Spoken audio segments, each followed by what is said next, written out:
The Red Woman Melisandre has been a recurring character on Game of Thrones since her first appearance in Season 2, and is expected to return for Game of Thrones Season 8. After having such a small number of scenes in Game of Thrones Season 7 before leaving for Volantis, will she be coming back with a bang? Today we're going to speculate on what her role for the upcoming season could be, but first we're going to remind ourselves of what this mysterious character was most recently up to on our screens. Following the deaths of Princess Shireen Baratheon and her mother Selyse, Melisandre fled from Stannis just prior to his defeat at Winterfell, and she showed up at the Wall a very changed character. Up until this point, she had been a passionate and evangelical, totally dedicated to her faith and confident in her prophecies and predictions, but she arrives at Castle Black depressed and full of self-doubt. She had seen a vision in the flames of Jon Snow fighting at Winterfell, so seeing him cold and dead is the final straw. For the first time ever, we see her remove her glamour and reveal her true self, an ancient old crone, frail, tired, and looking completely defeated. When Sir Davos comes to her for help, she seems to have lost her faith in her lord completely, saying that everything she saw was a lie and that the Lord of Light never spoke to her. When Davos reminds her of the power that she has herself and the magic he has witnessed her perform, she agrees to try to revive Jon Snow. Although she initially believes that her ritual has failed, it does prove successful, and Jon does come back, restoring Melisandre's faith and leading her to believe that he is the true prince that was promised. She even tells Davos that she intends to follow Jon's commands. Of course, she travels with Jon's party to Winterfell to prepare for the Battle of the Bastards. The night before the clash, Jon comes to Melisandre and orders her not to bring him back a second time should he fall in battle. She tells him that she is not his servant, as all her power comes through him, showing that her faith is completely renewed. She's unable to give Jon an explanation of why he has been revived, only speculation, and he leaves her tent unsatisfied. Melisandre takes no active part in the fighting, and we see her next on the battlements of Winterfell, a scene that she prophesied back in Season 5, Episode 7. At that time, she was trying to persuade Stannis that his victory was assured because she had seen a vision in the flames of herself walking the battlements and the Bolton banners being lowered. While she was correct about this happening, she hadn't seen that it was in fact Jon Snow's victory.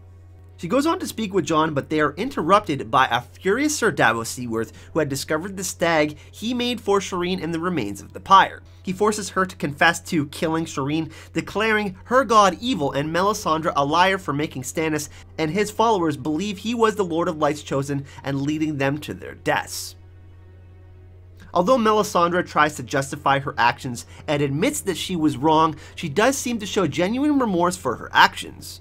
But when Davos asks Jon if they can execute her, she states that though she has been ready to die for many years, the Lord of Light still has plans for her and she can help Jon fight the Night King and his army. Of course, we see Jon banish her from the north under the threat of execution, and she leaves Winterfell heading south. In Season 7, Episode 2, we see the reappearance of Melisandre as she arrives at Dragonstone to meet with Daenerys Targaryen. It's clear from her opening speech in High Valyrian that she had heard tales of Daenerys' accomplishments across the Narrow Sea, addressing her as the breaker of chains and referring to her own history as a slave. Daenerys tells her that she is welcome on Dragonstone as the Red Priests help bring peace to Meereen.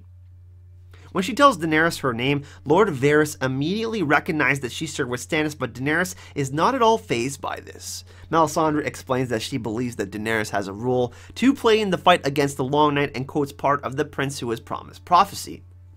Of course, Melisandre points out it could also mean the Princess Who Is Promised, but Melisandre neither confirms or denies that she believes the prophecy to be about Daenerys, changing the subject to Jon and telling her about his recent actions.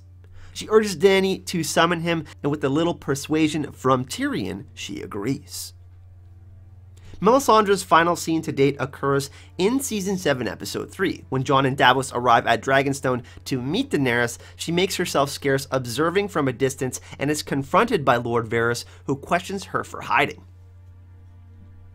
She admits that she left the North on bad terms after making some terrible mistakes, and tells Varys that her time whispering in the ears of kings has come to an end, and she has done her part by bringing ice and fire together.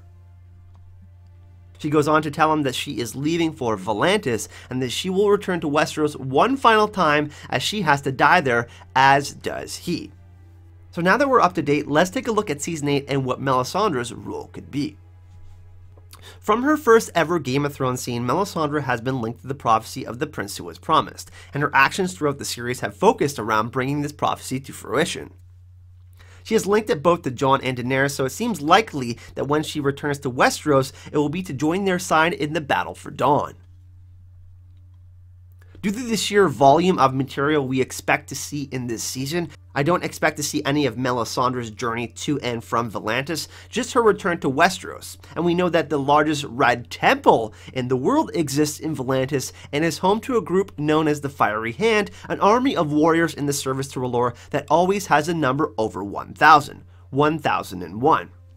It's also home to the High Priestess of the Red Temple, Kinvara, who pledged her support to Daenerys back in Season 6. If Melisandre does go to them for assistance, I'm sure they will do what they can to help, so if she brings them to Westeros, these warriors would be a valuable addition to Jon and Dany's forces, and could potentially be a part of a redemption arc for Melisandre prior to her death. As she seemingly expects to die in Westeros, there is a high possibility that this may happen during the battle against the others. Melisandre sacrificed many people by burning them at the stake, so it would be a great fulfillment of karma to see her sacrificed in a similar fashion. She also has the potential to be sacrificed as a Nissa Nissa type character. She claims to have the Lord of Light's fire inside of her, so we could see her transferring this fire to a blade in perhaps the creation of Lightbringer. Just after Jon was made Lord Commander in Season 5, she tried to seduce him and told him together that they could make light. Perhaps this was an allusion or reference to the legendary sword Lightbringer. Another of Melisandre's prophecies we have yet to see made real comes back from Season 3 when she met Arya Stark. She told her that they would meet again, so we may have a reunion between them to look forward as well in Season 8. Arya still has Melisandre on her list, and even if she finds out that Gendry is alive, and well, she may not forgive her very easily, this could play a role in her demise. But Melisandre's background and origins have always been mysterious. We know that she comes from Asshai, which is itself in a very curious place, and that she is a Shadowbinder. While she has powers as a Red Priestess of R'hllor, the power she has as a Shadowbinder has not been explored so far that much in the show, and we know very little about them in the books as well. She has already survived poisoning and birthed a demon, a shadow baby, so she could very well have some amazing tricks up her sleeve for Season 8, ready to unleash upon the others and the Night King. And one of the most shocking revelations about Melisandre was the exposure of her true form behind the glamour. It was confirmed by the show that she is approximately 400 years old, meaning she was born around the time of the Doom of Valyria, predating the Targaryen conquest by about 100 years. This massive change in her appearance could go in her favor, as nobody would know who she was if she used it to return to the north, and maybe even try to get close to Jon Snow again. No explanation has yet been given about how she has been able to survive so long. Is it part of her Shadowbinder power, some of the powders and potions she once discussed with Selyse Baratheon, or is it the Lord of Life himself responsible for her longevity, keeping her alive to serve a higher purpose? If this is the case, I think she is going to play a very important part in the War for Dawn.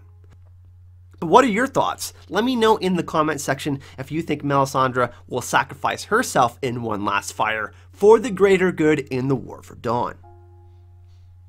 If you enjoyed this video, don't forget to give it a thumbs up. I'm going to set a goal of 250 likes for this video, and if you want to watch more Game of Thrones style content, make sure you subscribe to the channel and hit that notification bell. Hitting that notification bell, make sure you don't miss out on my daily Game of Thrones videos.